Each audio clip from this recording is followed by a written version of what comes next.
Good afternoon, everybody. David Shuster here on Take Action News. Special hello to everybody who's listening to us in Chicago and Michigan and Ohio and Oklahoma, all of our syndicated stations across the country. Also to all of you who are watching on weactradio.com or takeactionnews.com or looking at our YouTube channel, Take Action News TV. We're so glad to have you part of the program. This is the program we like to tell you about what's going on in the world of politics and news and government and what you can do to influence outcomes. And Democrats this past week started rolling out some of their proposals for gun control. Dianne Feinstein, who proposed the initial ban on assault weapons back in the early 1990s, she has reinstituted this ban.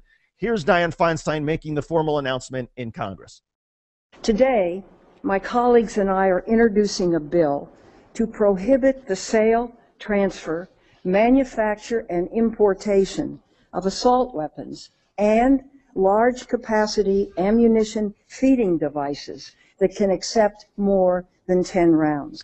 Feinstein said there would be a crucial difference between this particular ban on assault weapons and the one that passed Congress in 1994. The previous one had a loophole, and that is the law said that there had to be two military characteristics with the weapon in order for it to be deemed illegal or to be part of the ban. So what a lot of manufacturers of these weapons did is if a weapon was identified as having two military characteristics, they would simply get rid of one of them, and then therefore the gun is legal. Well, what Feinstein has said is the case in this particular legislation is now if there's just one military characteristic with an assault weapon, then that assault weapon will not be allowed. She said that the existing assault weapons that are already out there, that there will be background checks if those are given to anybody or if they're sold, that's the way we'll sort of go after some of those, and that there are some 2,000 different types of weapons that will not be listed under this assault weapon ban because they are used for hunting and sporting purposes.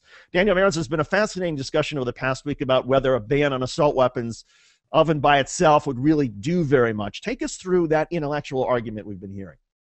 Well, right, David. We were going to have a guest. I'll just let people know we were going to have a guest on this segment who unfortunately turned out sick, Bill Scher. He's the online campaign manager for the Campaign for America's Future. He's also the host of Liberal Oasis TV on YouTube. He's been featured in the New York Times and the New Republic, among other publications. And we'll talk about that in a segment in a second, a little bit later on, our relationship with Bill Scher and why that's important for Take Action News fans and listeners to know about. But Bill Scher basically makes the argument that, loophole or not, the assault weapons ban should not be the thing that liberals and advocates of gun safety fixate on. First of all, of the some 30,000 plus gun deaths in the United States, and again, obviously that blows the rest of the developed world out of the water, only 68 of them were committed by an assault rifle.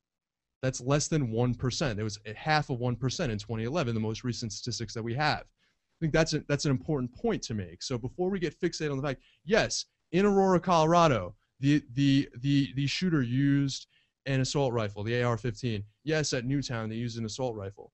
But at the same time, in all likelihood, some gun experts have pointed out, they could have committed the same crime perhaps even more easily if they had done it with handguns and high-capacity magazines or some kind of semi-automatic handguns. That's the first thing.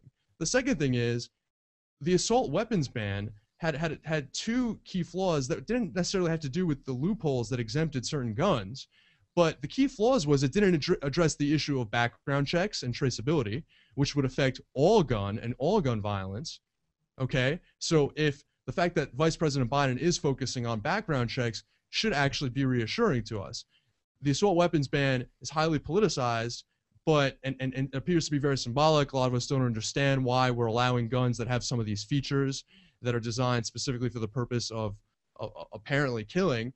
But at the end of the day, a comprehensive background check system, something that would end the gun show loophole, would be much more effective at cracking down on handgun violence as well as assault weapon violence. And then finally, of course, the issue with the assault weapons ban in the 90s is that it had a sunset provision and that it expired. And we've seen how that has created problems for us legislatively in the past. We think about the expiration of the Bush tax cuts. And, well, actually, that was fortunate in many respects, but all the legislative wrangling that goes on over laws that are expiring. What we can hope to get, hopefully, with something with a universal background check is permanent legislation that would have to be overturned, that would not expire. That is a condition that we can and should insist on. That's what Bill Scher argues. I think it's actually a pretty compelling argument.